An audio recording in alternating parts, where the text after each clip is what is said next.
Hey everyone, Dr. Tam here. Today, what I like to do, the tip of the day, is to give you 3 fruits that you can eat right now and not raise your sugar levels. Here's what I know. I've been taking care of people with neuropathy for a long time now, at least for the last 6 years. And here's one thing that I know.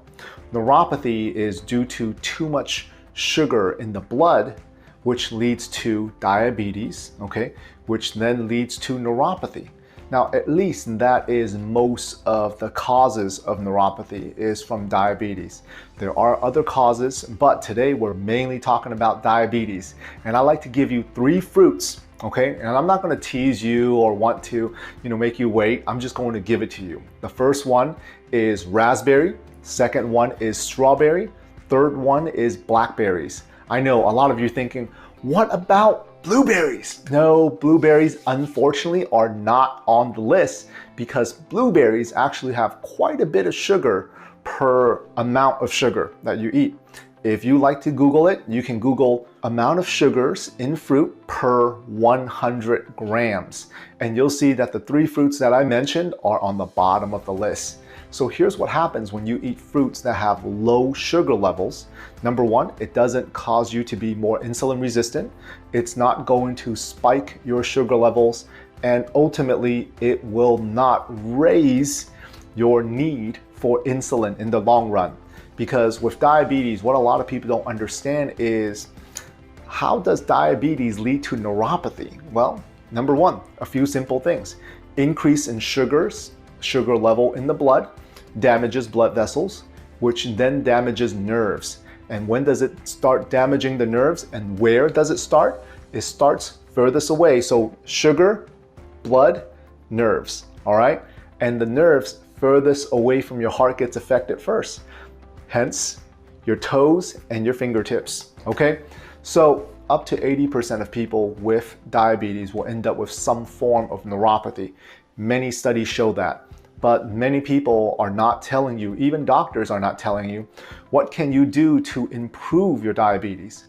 What we have done over the years is I've shown our patients how to eat in a healthy way, and in return, their blood sugar level starts to lower, their A1C starts to lower, they get more energy, they start losing weight.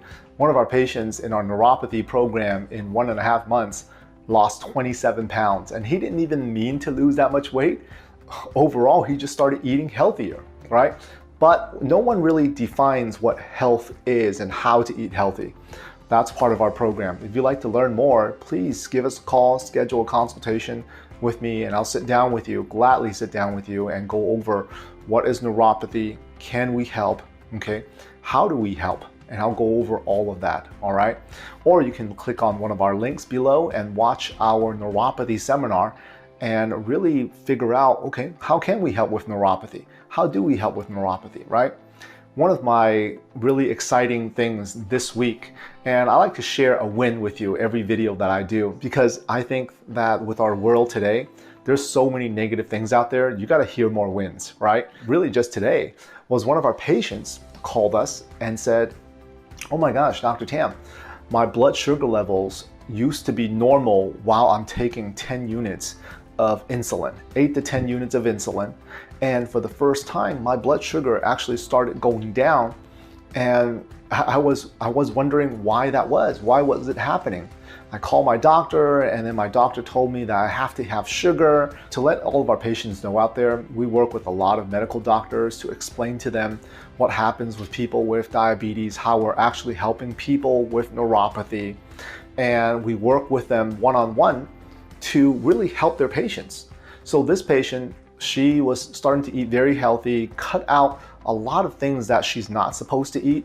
And I'll tell you, for a lot of you who are diabetic, there's so many things that in the hospitals that they'll give you those sheets, nutrition sheets, where it's written by like a nutritionist or a dietitian. And there are a lot of foods in there where they say that it's okay for diabetics to eat, but it's actually not. So we put together a food management plan that works really, really well for our diabetic patients.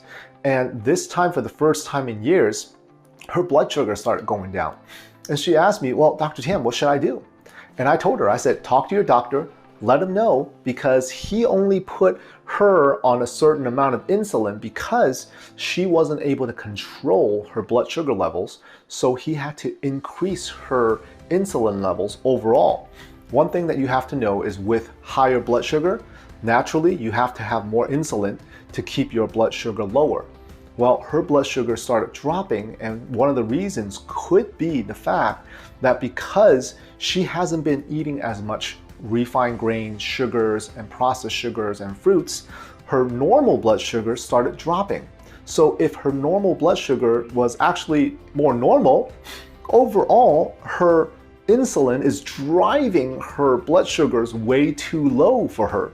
So I told her, I said, talk to your doctor, and I'm sure he's gonna be so excited to work with you to start lowering the amount of medications that you can take, because you're finally taking control of your life. So that's my positive for the day, and I'm really, really blessed to be able to share that story with you. So I hope everyone have a great night, and then for those of you who are coming in tomorrow, I'll see you then. Have a great day.